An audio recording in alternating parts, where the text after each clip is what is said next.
Good evening and welcome to today's webinar. Thanks for joining us. My name is Danae Hebert. I'm the Healthcare Innovation Supervisor with Well-Ahead Louisiana. Please note that your lines are muted to prevent background noise, but you are free to enter any questions into the Q&A box at any time during the presentation, and we will take care of all of those. Today's webinar is the 7th in our Telehealth in Practice webinar series presented by Dr. Ted Hudspeth. And today we're going to talk about marketing your telemedicine practice. The slides and the recording of the session will be available on our website, along with the recordings of all the previous sessions, which are listed here. And that website is walpen.org/telehealth. And we're also working on several pre-recorded sessions, which will also be posted there in the coming months. As a reminder, this series is funded in part by the TxLaw Telehealth Resource Center, which is a HRSA-funded program at Texas Tech to provide technical assistance and resources to telehealth programs in Louisiana and Texas. And through our partnership with TxLaw, Well-Ahead is able to serve as the support representative for all Louisiana providers. And TxLaw is part of the National Consortium of Telehealth Resource Centers, and you can access their website and all of the resources at telehealthresourcecenters.org. And with that, I will hand off to Dr. Hudspeth.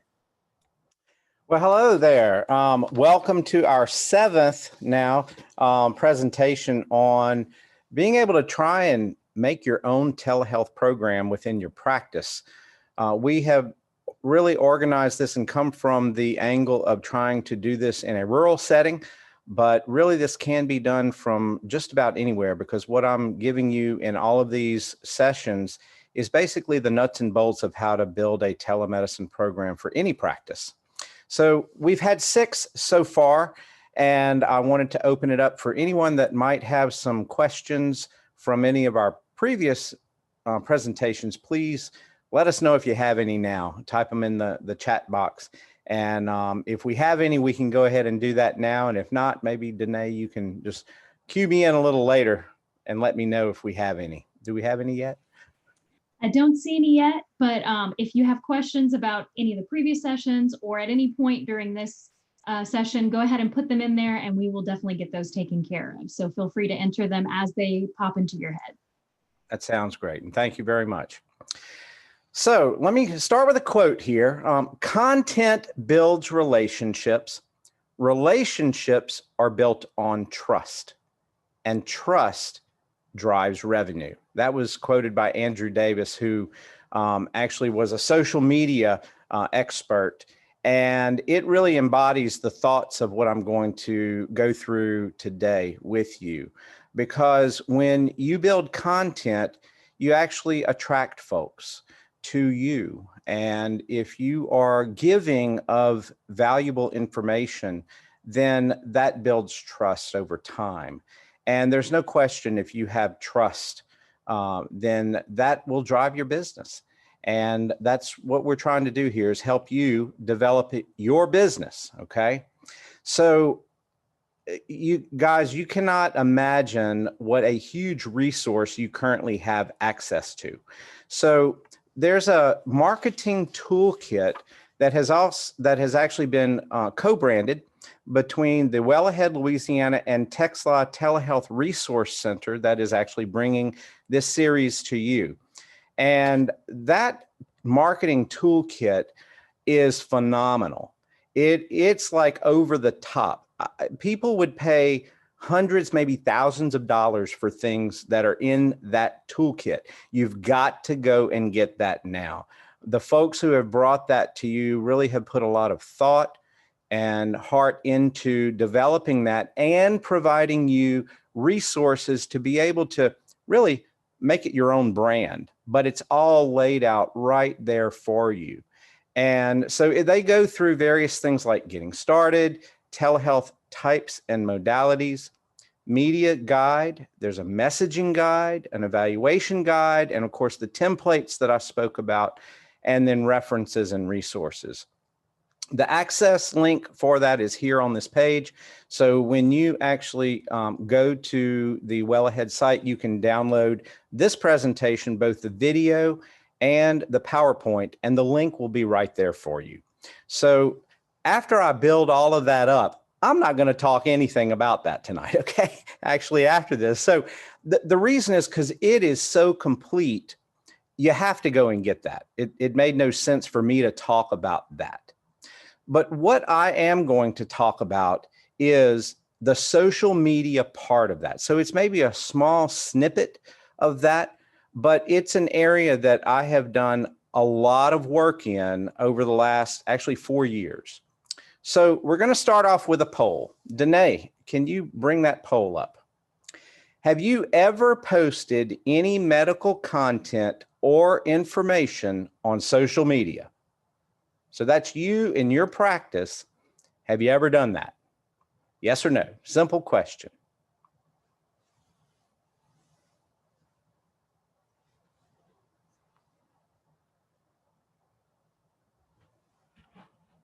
So Danae, do we have results? Oh, sorry, I was muted. Looks like we are just waiting on one more person to respond. Right. So we'll give them just a few more seconds and then I'll share the results.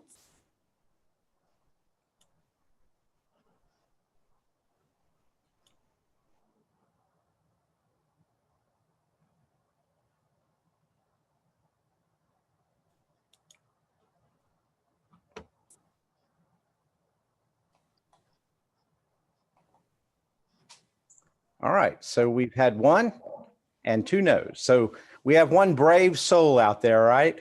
I wanted to see who was posting or how many we had in this because, you know, this is not a common thing amongst providers. I think, first of all, there's a lot of fear in it. There's a worry that you're going to get inundated with questions or comments or God knows what, right? Well, that's not really been my experience, but I do encourage actually engagement with people. So let's go through an overview of actually what I am going to speak about. I'm going to talk about why use social media for marketing. One thing, it's free, okay? And it's very effective. I'm going to talk about why does it work. I'm going to give you an approach to social media to consider. And I'm going to talk about attraction marketing. That's kind of a buzz phrase, but it really describes what you're doing. I'm going to talk about authenticity and inauthenticity. I'm going to talk about the purpose of social media, and I'm going to go through some nuts and bolts of posting, okay? So let's talk about why use social media for marketing. 2/3 of Americans are on Facebook, and social media use by age groups, you see the millennials have us over the top compared to our age group, but half of baby boomers are on social media pretty frequently, okay? 54% of social media users use it to research their products or services, okay? And we are all in the service business. 71, just one second, let me get rid of that. 71% of social media users who have had a positive experience actually go and share that with family and friends. And that is a very big deal because when people share information about you, that gives you validation, okay? And since many people make their choice of what to purchase and where to go and what to do based on what other people say, it's important to have people saying something about you, okay? And 49% of consumers depend on influencer recommendations. So part of all of what I'm speaking to you about is actually kind of a roadmap of how to become an influencer. When you become an influencer in your realm or your world, then you can drive engagement with people, and engagement drives business, okay? So the reason it works is because posting with authenticity, and I'm going to use that word a lot here, authenticity, online leads to engagement. Engagement is what leads to conversations. Conversations leads to relationships and trust. And that's a really big word there, trust. Trust is what leads to business. And so you have to go back to the top of this. What leads to all of this is posting. When you post with authenticity, it leads down this path. And that is really your ultimate goal. So an approach to this is, first of all, you have to treat it a business. This is part of your business. If you're going to take the tact of using this, you have to treat it like it is your business, just like any other part of your business, okay? It's not just do things on a whim. So you have to plan things, okay? You need to develop your pages with appropriate photos and descriptions of your practice. So I usually recommend, if you are going to be on various types of social media, or reaching back to that toolkit that I described earlier, if you're going to have different things in different areas, you want to have a consistent picture or a consistent logo, so that no matter where someone hits your site or your posts, etc., you always have some consistency of recognition. You have to show yourself as a real person, okay? That's where the authenticity comes in. And so I have really purposefully used posts to be able to show myself in my real life. I've posted something walking with my dog. I mean, various things like that to show I'm real people. And that's one of the ways that you can connect with people.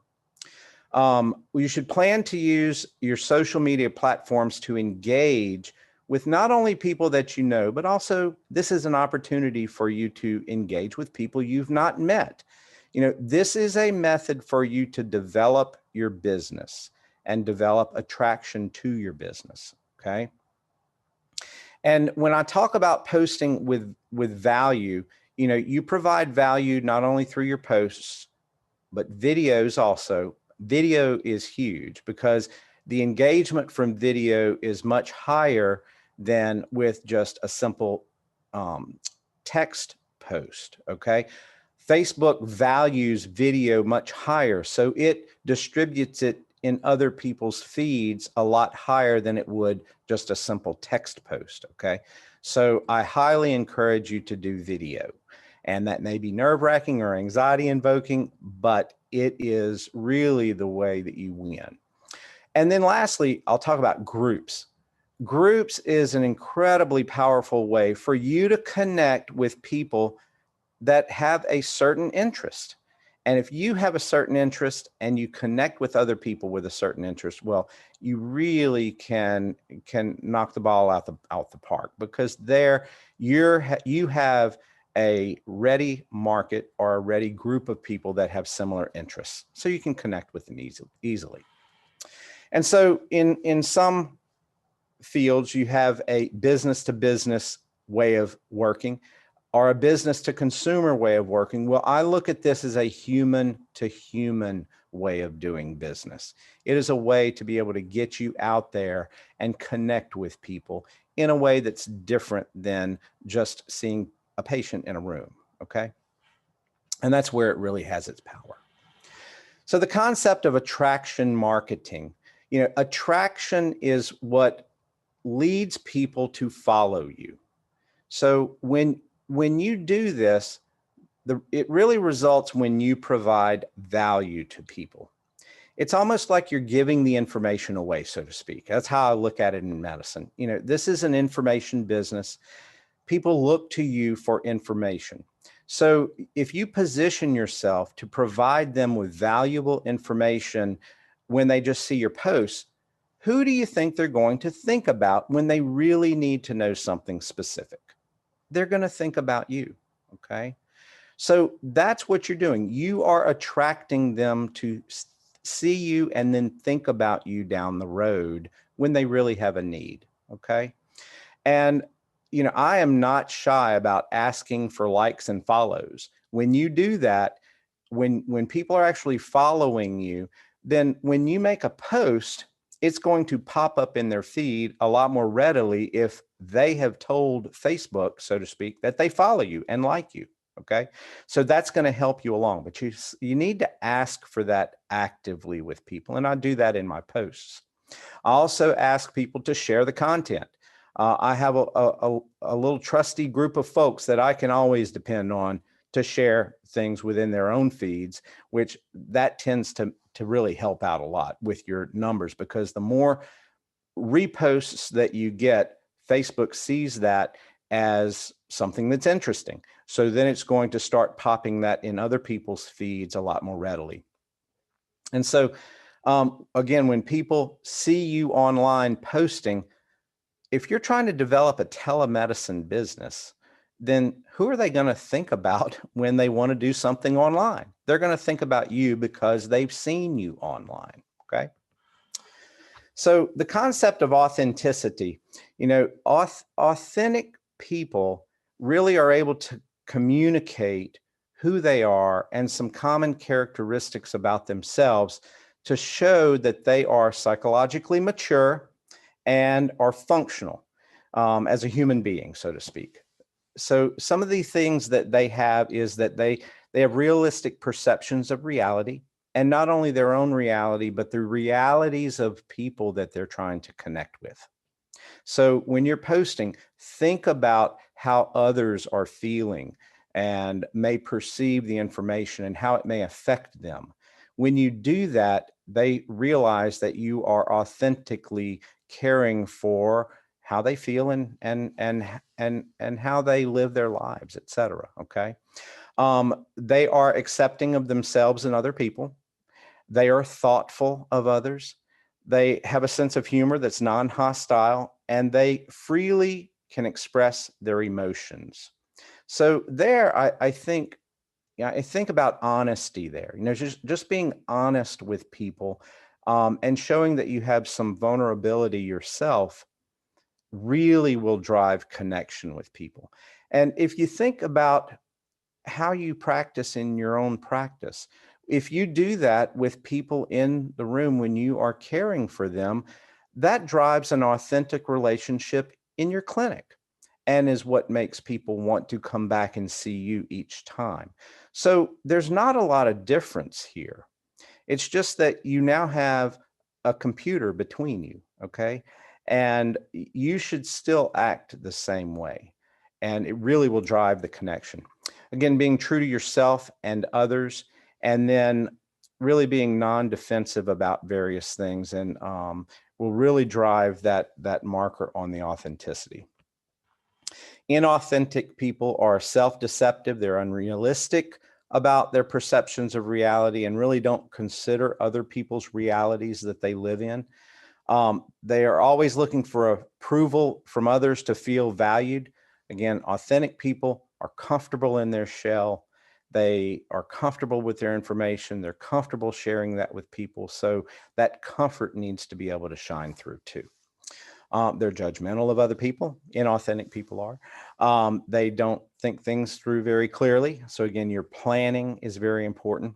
Having no sense of humor whatsoever online is not a good thing. And not being able to express your emotions or your feelings or being invulnerable is not a good thing when you're inauthentic. Okay, well, let's move on. So the purpose of social media is to gain a few things. The first thing is likability. You need to be liked, all right?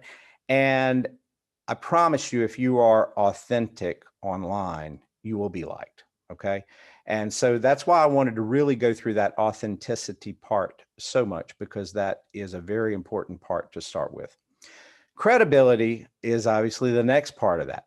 And with credibility, you tend to gain this by the number of your followers, what your followers are saying about you and to other people. When we get to, actually, I'll show you my page a little later, and I'll show you where you can go in and actually see reviews. In that section, you can see what people say. Well, automatically, if you have people reviewing you and saying things about you, that automatically gives you credibility with other people, okay? Because they're basically sharing, what you've done for them and how you've affected them, et cetera. Recallability is another thing. Now, recallability comes when you are frequently posting. It keeps you top of mind with people online. And so that allows you to stay in touch when you're doing some frequent posts. And obviously, when you do all of that, that will lead to your profitability if you are trying to develop a telemedicine or online practice. Again, if they think about you when you're doing regular posts, they are going to think about you when they are trying to get their needs cared for online, okay? So the purpose of the Facebook marketing, so to speak, is to turn strangers into friends. And when you're doing that, it will lead them to you. And once you get some posts online, you can actually go back and look and see what type of posts had the best engagement. How many people was it shared with, or where people commented on your posts? And there you can start molding your posts into those type of likable things that will drive your audience. Okay. Let's talk a little bit about posting itself. So there's a progression in this, and it's just like anything else. You have to be bad until you're good, and you have to be good until you're great. Okay. Your first post will stink. Okay. Expect it. It'll be awkward for you, etc. But as you do it more, you get a comfort level with it. You just have to set a time to start doing it. And, the good thing about it is when you first start, you won't have many followers, which is great because no one will see it except maybe you and a few family members, right? But as you start building your audience, that will grow as you get better. Okay. You just have to start somewhere. All right. So don't be afraid to do it. And when you do it, I talk about posture a lot. Your posture is how you carry yourself. You have to carry yourself like you own it. Okay. They say fake it until you make it, right? Or something like that. You have to just stand up and say, I am doing this. And people have to accept you as you are. Okay. When you do that, you will gain acceptance of people over time. And you have to not worry about if at first people aren't engaging with you right then, especially if you do a live, when you're doing it live, you're probably not going to have a lot of people on the live. Most video posts are actually seen later and the comments come in there. Well, there is where you need to be following up with those people who do post on your post or comment on your post. And that's where you can really start engaging with people. And there are some methods to be able to create some curiosity in your posts themselves. And that curiosity will keep them clicking through. Okay. And there are some actual formulas that you can use. There's a method where if it's just a business post, just talking about the business itself, then it really is helpful if you start with gratitude. First of all, not a lot of people do that. So it will set you apart. And again, that leads to some of that authenticity that we spoke about. And I really think gives a lot of validity to you and maybe how you carry yourself and how you like your business to be seen. We focus on the benefits of the business itself and tell them what it does, kind of like a big overview of that. And you don't give them the whole story, but you create curiosity about your business, and that will lead to engagement. The good thing about that, when people start posting questions, is Facebook sees that as something that someone is interested in. And it leads for you to have an ability to engage with them. It also raises your reposts and how Facebook will actually put it into people's feeds. So you want to kind of not spill all the beans, but try to gear up for some curiosity in your listeners. And a call to action is an optional thing when you're doing a business post type thing. A call to action is where you specifically ask for people to do something, okay? Now that's as opposed to a service post formula. And this really, I think, is pretty interesting, especially if you're going to be marketing specifically for telemedicine. There you are trying to post a way to help people solve a particular problem. So for instance, I could imagine a great post would be helping someone try to care for their needs when they can't get off of work to go to the doctor. Okay. So that would be a great problem-focused post for you. Okay. You're basically trying to give them a way to solve their problems and a way that they can benefit from doing something specifically with you. There, a call of action is commonly done. You can say, so if you're having this need, this is what you do right now, and make an appointment and we will get things taken care of. That kind of thing would be something that you would use, or the verbiage that you would use. And so a lot of people who do business on Facebook, they actually do a live launch. So think about if you are going to do a telemedicine program and you want to launch your business on Facebook, you basically could even schedule this as an event where you invite people from your social network that already exists. If you're already on Facebook, you could invite them to an event, and that post could be your live launch of your telemedicine business. Okay. So in that, you actually could explain all of the things that you're doing. And this is really an opportunity for you to be authentic. Say why you're doing it. Say why you feel that being able to reach out to your patients, whether they can get to you or not, you can get to them now. Really go into those reasons why you feel like investing and engaging online in a telemedicine practice would be beneficial to them. And so when you get that authenticity, you might actually be able to go through things like and tell them why it's good for them, less cost, shorter wait times, continuity of care. If people are typically going to a walk-in clinic instead of coming to you because of access issues, you could tell them those things. You could talk about less time off of work, less travel time, etc. All of these are things that you could maybe do in your live launch to your patients and all of the community. In that, I would personally ask them to private message you if they have particular questions, okay? Because they are trying to figure out how to work things themselves. How would it work for them? And again, that drives personal engagement with people where you can then be real with them, tell them how it would work, and drive them to your business, okay? You might even want to talk about prior things that are types of problems that you have cared for through your telemedicine business, because many people still don't have the concept of what can you do in a telemedicine visit? What can you care for? So that might be a great opportunity for you to do that. As you move along, though, after you live launch, there are different topics of things that you could do for posts in the future.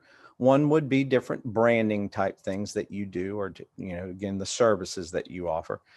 You could have specific testimonials. If you have someone in particular that has utilized your service or your clinic, and they would be willing to go on and give a testimonial about that, that would really be a big winner for you. Some folks host specific events. So say you wanted to do a live event about how to manage diabetes, or how to use a glucometer, or ways to lower your blood pressure without medications. You could think of so many different things that you could have an event. You could invite to that event, which that happens ahead of time. The live event happens, you record that, and then that goes onto your site, okay? So that is a really neat thing. To me, it's a community advocacy type thing. It presents you as an authority on a particular subject.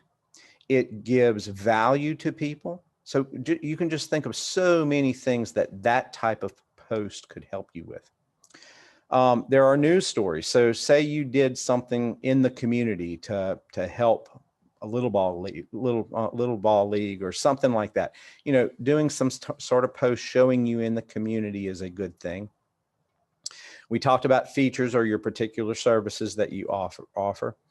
I have a listing here of an aftercare video. So say you had some things that you do frequently in your practice, and you like to give specific instructions over and over and over again about what to do. So wouldn't it be nice to be able to have a video about that? so there's one that I did. It's actually, I listed 10 ways to lower your blood pressure without medication. I posted that. And I actually have a little phrase that puts that on people's after visit summaries now. And I just copy that in, and people can always go to that post. Nobody wants to be on a medication. I say, well, would you be interested in learning 10 ways you can lower your blood pressure without medication? Well, yeah, I want to see that. So I'll direct them to that post. I still probably get them on a medicine, but obviously these little tools are things you can use and have out there, and then reference people to them, which again, that drives them to your online presence, which is what you're trying to do. So I wanted to see, actually, I will try and show this DASH diet example. This actually is from my Facebook. Danae, are you able to see this? Yes, we can. Okay, so this is actually a post about the DASH diet to control blood pressure. So I made this post, and through it, let's see if I can go down on this. I actually have access to a Facebook group on here. I'm having a little trouble scrolling down on this, but actually there's a Facebook group on here. There are files with how to implement the diet itself. And I actually have recipe links on there, etc. So again, I have over 1,000 people in my Facebook DASH diet group. So I've kind of become, an authority. And why? It's because I made a post and I put together something interesting that people can now, in a group, it's all people who want to do the DASH diet. So they start posting. And so in that, I'm just building a community of people that are like-minded that want to talk about a specific thing. And it happens to be pertinent to a lot of people in my practice, right? Because 1/3 of my patients have hypertension. So that's been kind of nice for me, and has been a real driver when I have a group. And also telling stories. People love stories.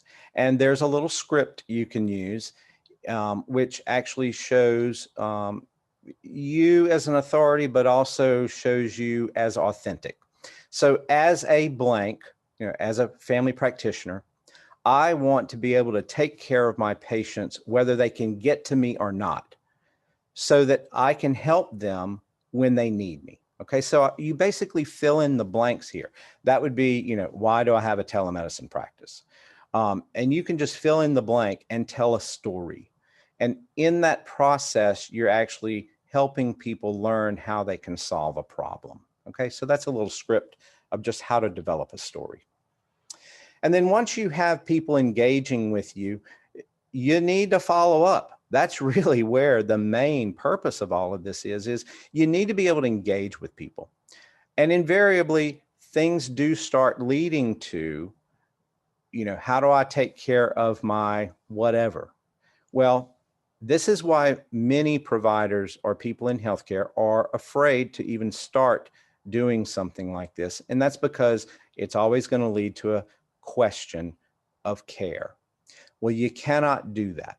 You cannot take care of people in a non-HIPAA controlled environment, right? You have to have a HIPAA compliant venue to be able to do that, okay? So you just cannot do that on Facebook. But if you are engaging with people, that is exactly your opportunity to say, I know that I can help you with that.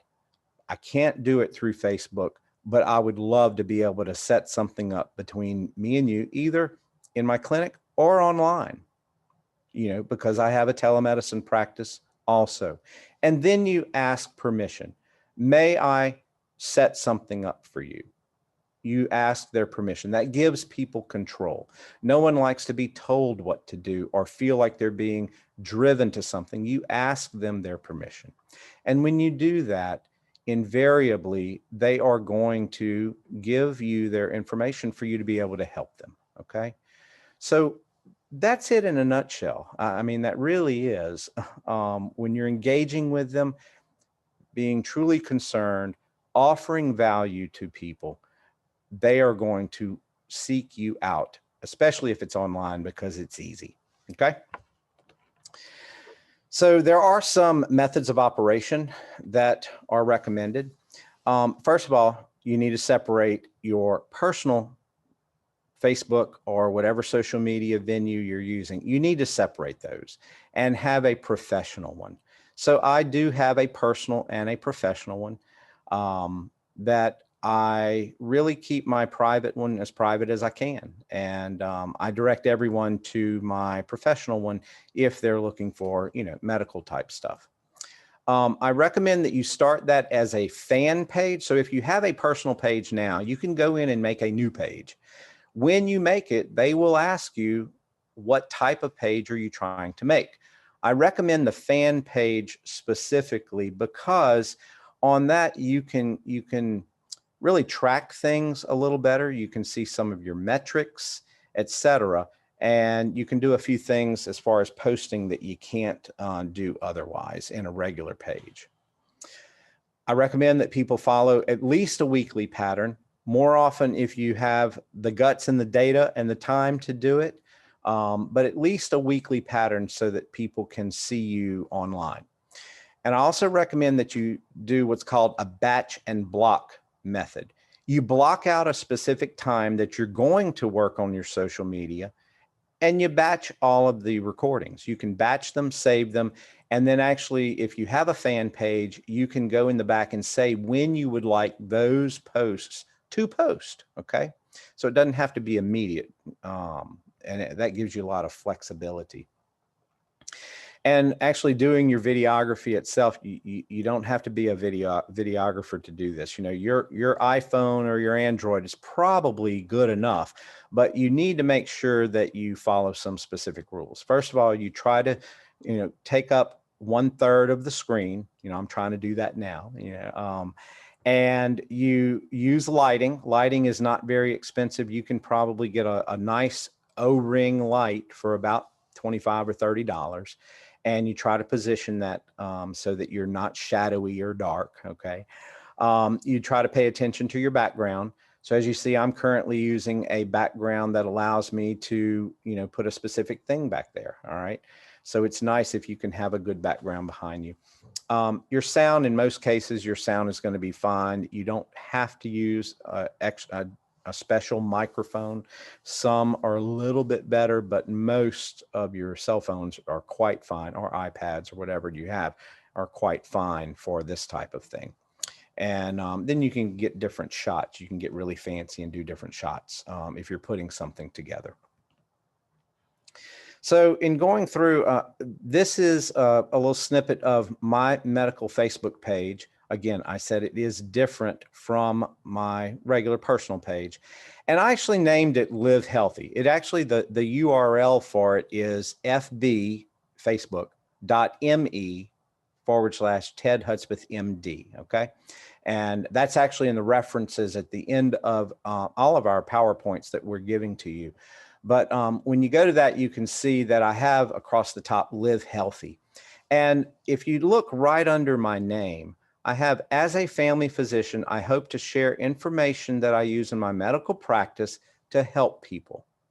Again, what I'm trying to convey to them is I'm going to be sharing information to help people. I'm giving it away, okay? I'm trying to add value to people's lives. And the header there, Live Healthy. I'm just trying to go through different things that I feel help people live healthy, okay? In that, you see, I'm not really driving home my practice or anything like that. That will come in the end because people will seek you out if they see you as a valuable person to follow, okay?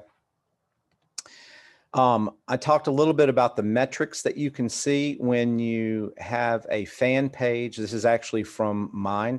And you can see both male versus female viewers and age groups. So you see, I have 78.49% of women are following me versus 21.51% of men. I don't know why that is. I don't know if ladies tend to engage more on Facebook looking for medical information, but I do know one thing: women probably drive more healthcare decisions in families than men do. I know in my own family that happens, okay? My wife is a pharmacist, and she takes care of all of us. So Maybe that has something to do with this, but it is important for you to be able to kind of go in and look at those demographics, and you can't do that with a regular Facebook page. So I wanted to highlight one thing here. Let's see if I can get to that. This is from my page. Let's see if I can go to the weight loss series. Whoops. I'll do that in a minute. Oh, here we go. Let's see. When you have a fan page, you can do these things called series. So I had one series where actually it was a weight loss management series. And I'm just going to scroll through. I did all of these different posts, and some of them were 5 minutes, couple of minutes, etc. And it's all ways to help people lose weight. Well, you know, these 15 posts took me some time to do, but at the end of the day, you can bring them all together into one series. So it's a nice way to organize yourself and your videos, and for your followers to go in and see a series of things over time, which was really neat. Okay. And there's another thing you can do. You know, when you do a Facebook Live, you can actually have a co-presenter. So I have done some events where I've co-presented with experts in other fields. So this particular one was with a registered dietitian, and we went through ways to set up your environment for success to eat healthy. Okay. So that was a really neat series. I'm sorry, it wasn't a series. It was just one video. But again, you don't have to be the expert in everything. You could work with other providers of care to be able to show your interest and your learning and your sharing with other people, etc. And again, this is a great way to show yourself as someone who other people would like to follow. And I had shown this a little earlier, but this is my DASH diet group.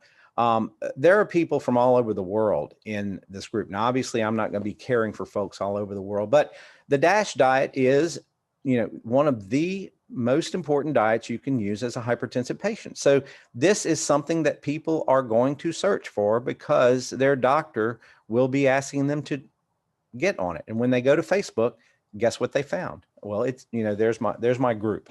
And it's neat that I now have other people that engage. They post recipes and their successes or their problems that they've had with it. So it just, again, you are providing a venue to be able to have people do better in their lives. And you're at the center of all that. So that's a really neat thing.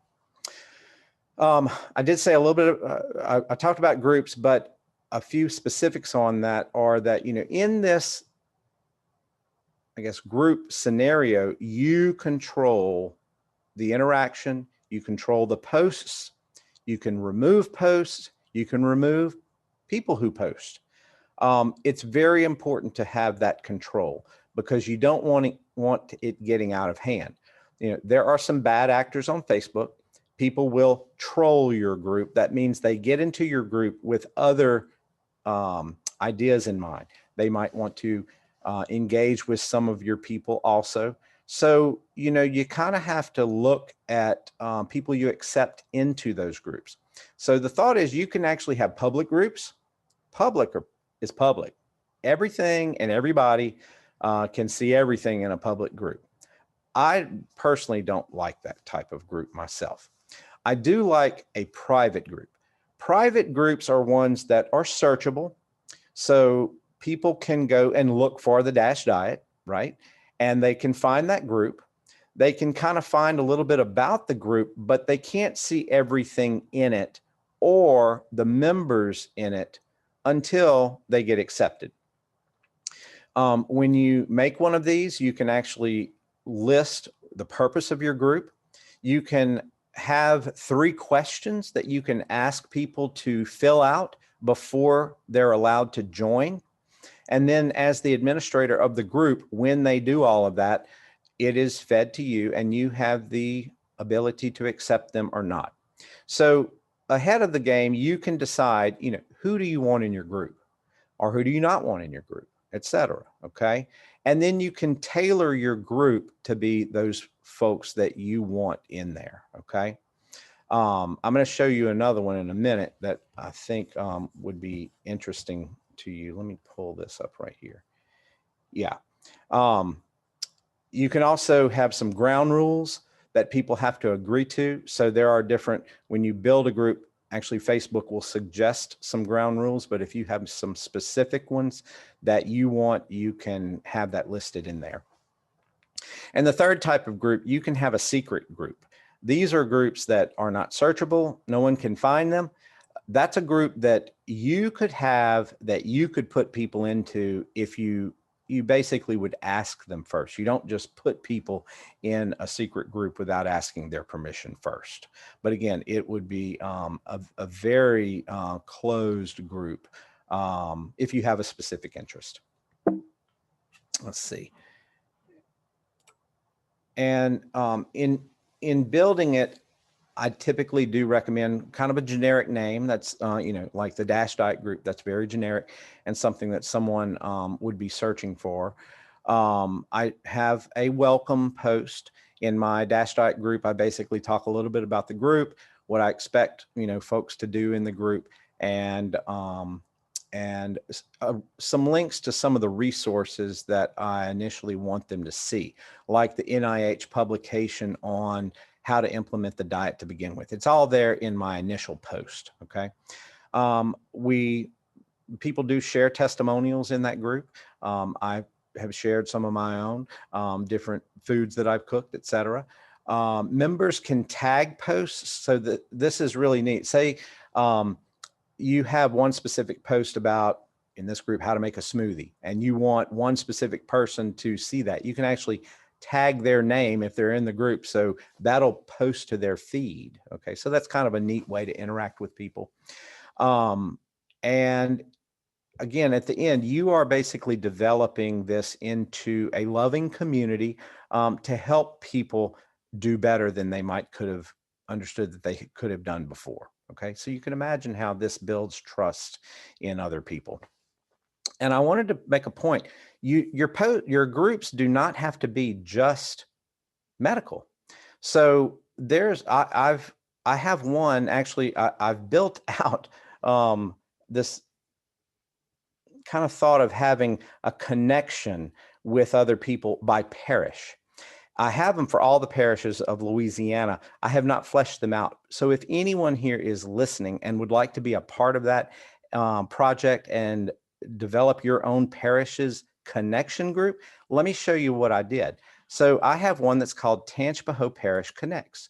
And in Tangipahoa Parish Connects, and we'll see if we can bring this up, it basically is only of people from this parish. We talk about businesses, nonprofits, just anything you can imagine that is specific to the parish. And I'm having a problem bringing that up right now, so I'm not going to be able to bring it up. But you can go to Tangipahoa Parish Connects online and see what we've done. It says nothing about my practice. My whole point in that is bringing people from this parish together to work together, to support each other's businesses, etc. Now, I have like 2,700 people in that group. I'm reaching probably about 6% of the households in Tangipahoa Parish with our little group. That has nothing to do with medicine. But I do have a vested interest in trying to grow other people's businesses in Tangipahoa Parish. So think about groups in different ways than just putting your business out there. Support other people, and they're going to support you too. And that's one of the beauties of, again, what social media can do for you if you invest some time into that. So the magic really occurs when you foster the growth of a community that encourages the change of what someone's picture of success looks like. It's kind of an overview of where that magic occurs. And here you're focusing on helping others and encouraging people periodically to follow your main page and help you do what you do best, okay? And that's take care of people. And when you engage with people, I often work from the mantra of, every dud knows a stud, okay? In that thought, you may engage with someone, and they might not really help you out very much, but they know somebody. And if they comment or they post or they share, someone's going to see that is going to lead back to you too. And again, you are in this whole series that we've been developing, you're trying to really develop a whole new business. It's not going to happen overnight. It's going to take time. And but the benefits are so worth it. And it is going to actually lead you to probably enjoy what you do more, because most of us went into medicine to engage with people. And social media is a huge opportunity to do that. And I think many people, the reason social media has been such a big deal is because people like it. People like being with other people. And especially in these times of the pandemic, what better way to engage with people than through this? It's safe and it's very effective. There are methods to be able to do it the right way. And I encourage you to get started as soon as possible. We did talk about events a little bit. In the event, the beauty of that is you can invite people to it ahead of time. And so even if they don't make it to that event, they'll be notified about the event. So it's going to, again, put you at top of mind with them. And it will always be there for them to go back and look at when they do have some time. You can invite all your friends and family. Of course, when you do that, you can ask them to do the same, invite their people. And again, most of the views do come after the event, and you can plan the event to lead to specific groups. So if you're passionate about hypertension treatment, well, many of your events could be built around that. Okay. And at the end, a call to action is usually appropriate. A call to action to, like if it's a hypertension post that you're making, call to action to get on the DASH diet now, or make sure you take your medicine, get with your provider, all of those different things. You can actually make a call to action and get them to engage. So my final quote here is, don't build links, build relationships. And that is where social media excels. And I truly think that if you give it a little time and thought, you can do it too. So at the end of our presentation, we actually have lots of resources to be able to help you. And I will now direct you, actually, this is on the walpen.org/telehealth is where you can go and see all of our posts thus far. We will end up having 16 of these by the time we're done at the end of June. So you can always go back and see all of them. And now we'll leave it open for any questions. All right, if you do have any questions, go ahead and pop them into the Q&A box and we will answer any of those. We don't have any just yet, but we'll give people just a couple minutes. Sounds good. I would love to know the one person who posted something about medicine on social media. I would love to know what they did. If you don't have a question in mind sharing that, I'd love to hear it.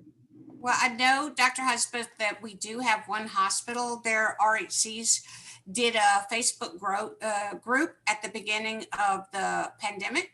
Yeah. And that was their way to reach out to their patients. And they explained to them through their posts what a visit is now going to look like. That you no longer can come inside. You'll wait outside in your car. You'll call this number, note what slot you're sitting in, then we'll come get you, that kind of process. And I think they were really happy with how that worked with their patients. That's a great story. So think about that one post, if they had an EMR that allowed them to be able to email all of their patients, they could put a link to that one little post that they did and drive that out to everybody, which They You have to did. engage them, and they did that. Awesome. That's They fantastic. did that, and they explained to them that, you know, the staff would be wearing a mask, and Mhm. that they will be asking you to put on a mask. Of course, you know, this was all early in before Yeah. we're used to it, but you Right. know, trying to get all that, get their patients informed so Yeah. that they didn't take as much time when the patient came to the facility, didn't Mhm. take up their time explaining over and over again. They could just text them the link. Yeah. And That's great. That's a great story.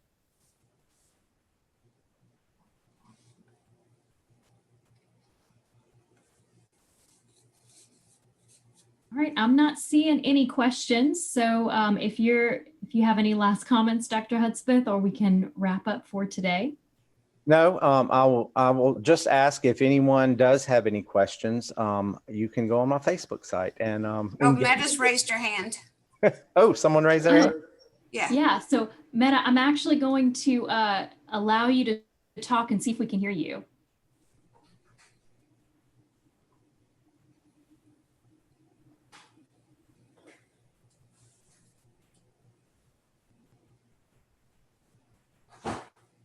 Meta, you should be able to unmute yourself.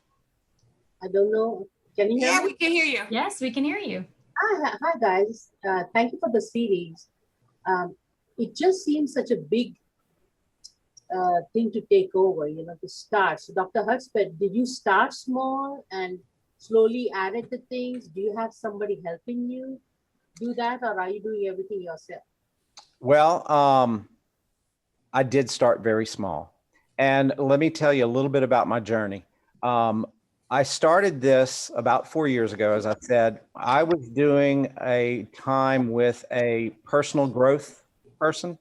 I was trying to figure ways to better myself. You know, I believe that life is a journey, and I feel like if you're not growing, you're dying. Okay. And I did reach out to someone to help me with some personal growth. So when I did that, they challenged me to find a way to help people that had nothing to do with my clinic. Okay. And at the end of the day, I actually decided that I wanted to reach out to other people beyond my four walls of my clinic. I wanted to be able to do that. And I came up with this idea of social media. It's where everybody reaches out for everything. And I felt like I could reach an audience and people to share how to live healthy. Okay, that's really how it started. And I just started posting. And that slide about you have to be bad before you're good, and et cetera. I was taught that.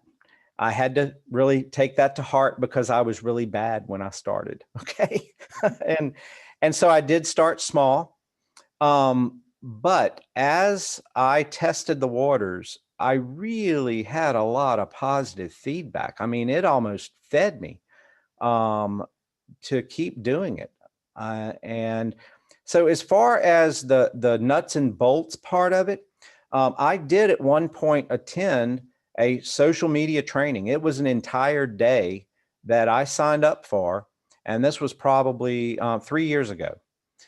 It was after I had actually started doing a lot of what I did, but it kind of, I guess, took the sharp edges off a little bit and gave me a little bit more direction and validation of things that I had already implemented to do.